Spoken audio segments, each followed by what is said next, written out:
Kenapa kau boleh pakai white tape kat sini?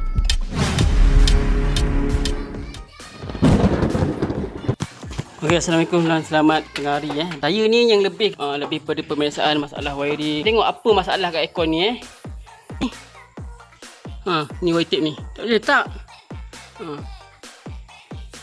Tapi ni pun ada juga yang letak white tape kat sini, nampak?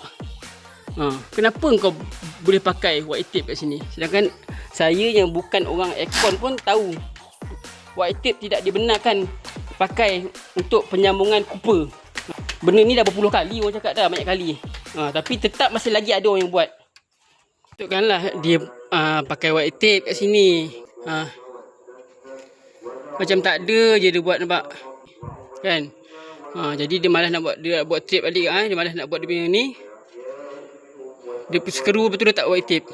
Macam ni hasil dia kalau kita buat telinga dia, nampak? Macam ni. Nampak? Biar dia ada lebih sikit. Macam ni. Kan? Ini